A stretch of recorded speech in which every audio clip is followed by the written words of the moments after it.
bridges, our ports, our airports. We're delivering clean water, high-speed internet to every American. And the price of gas at the pump is coming down.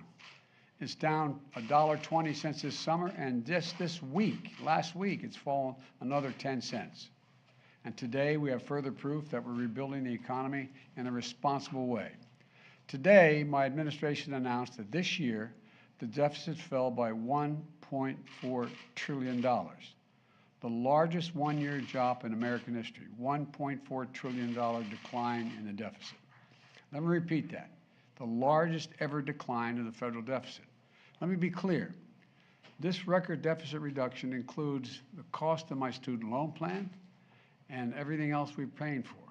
The deficit is down $1.4 trillion this year, even after accounting for 30 years of debt relief paid in advance. You know, this follows last year's drop of $350 billion in the deficit.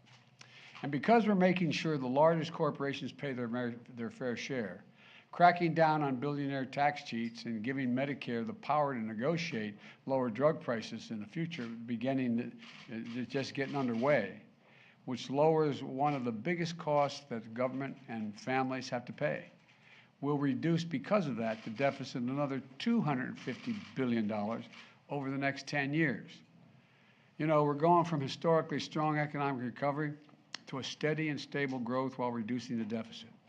Building an economy where everyone does well, where the poor have a ladder up, the middle class does well, and the wealthy do very well. They're not hurt by it. And this is the economic vision I've had for America and the reason I ran, one of the reasons. Republicans in Congress have a very different vision. Now listen to me closely. Congressional Republicans love to call Democrats big spenders, and they always claim to be for less federal spending. But let's look at the facts. The federal deficit went up every single year in the Trump administration, every single year he was president. It went up before the pandemic.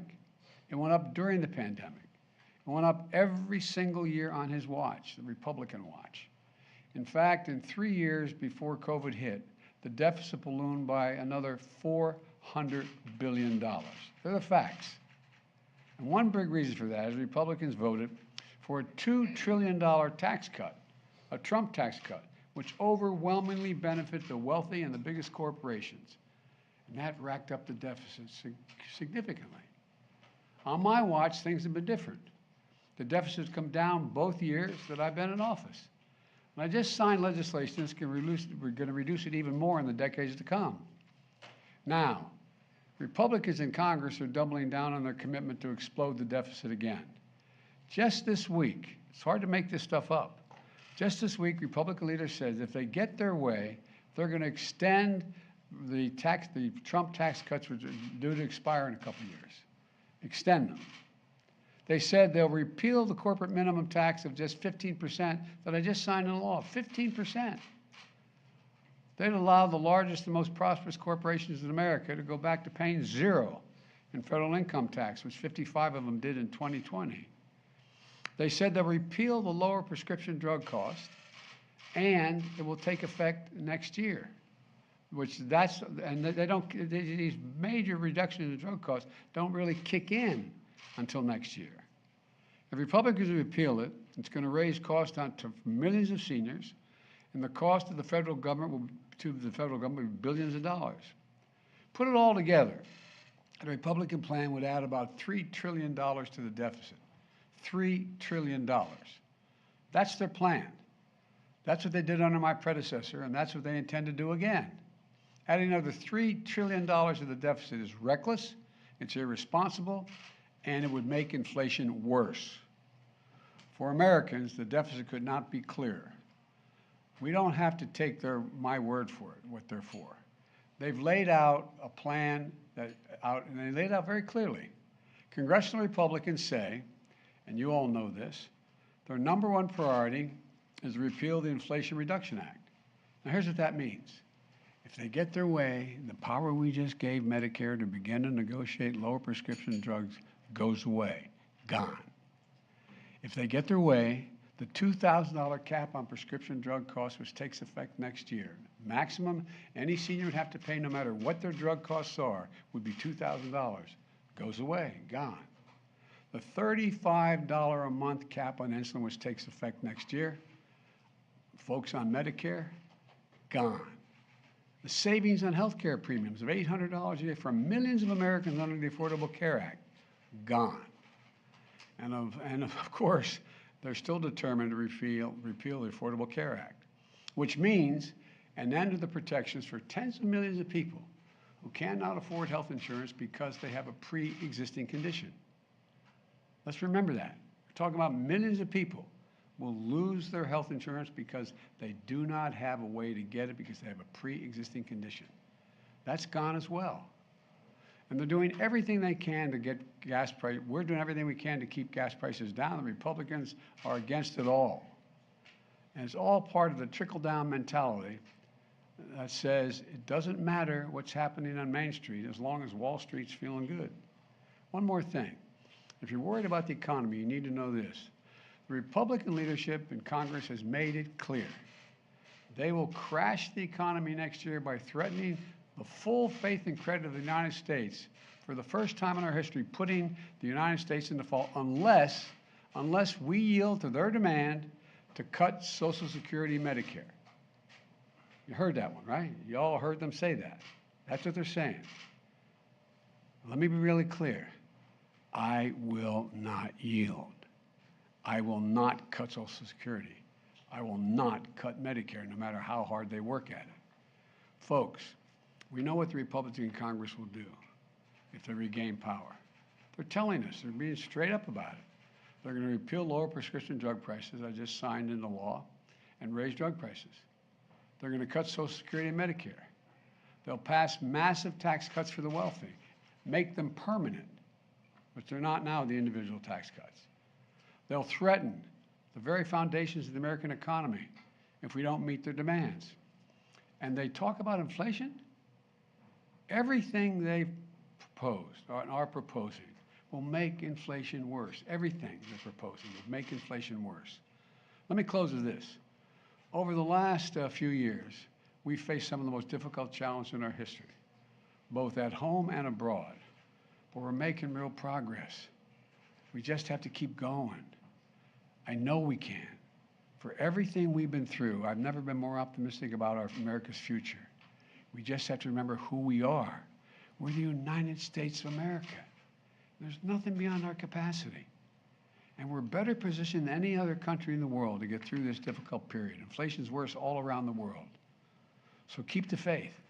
Keep the faith. And God bless you, and may God protect our troops. And I want to say one more thing, actually. You know, I know, and I don't blame you, you want to ask me about the midterms. And here's what I think. It's been back and forth with them ahead, us ahead, them ahead, back and forth. And the polls have been all over the place. I think that we're going to see one more shift back to our side in the closing days. And let me tell you why I think that. We're starting to see some of the good news on the economy. Gas prices are down sharply in 46 of the 50 states because of what I've been doing. We're moving in the right direction. There's more to come. State unemployment today, state unemployment was all-time lows in 11 states, and 17 states have unemployment rates under 3%. The new deficit numbers, it's a record decrease. It's never happened before. The election is not a referendum, it's a choice. It's a choice. And the Republicans can criticize my economic record, but look at what I've inherited and what I've done, and look at what they're offering. They want to double down on the Trump tax cuts for the wealthy, make them permanent because they're going to expire in 2025. They want to send jobs overseas where big corporations can, in fact, pay lower wages and increase their profits. And these are tax cuts that give most benefits to billionaires and wealthy corporations. And let's get specific. They want to abolish the 15%. 15%, what a terrible thing to ask a corporation to pay. 15% tax that I insisted that those 55 corporations who made $40 billion and didn't pay a red cent, they now, my God, they got to pay 15%. If Republicans get their way, the deficit is going to soar, the tax burden is going to fall on the middle class, and Republicans are working really hard.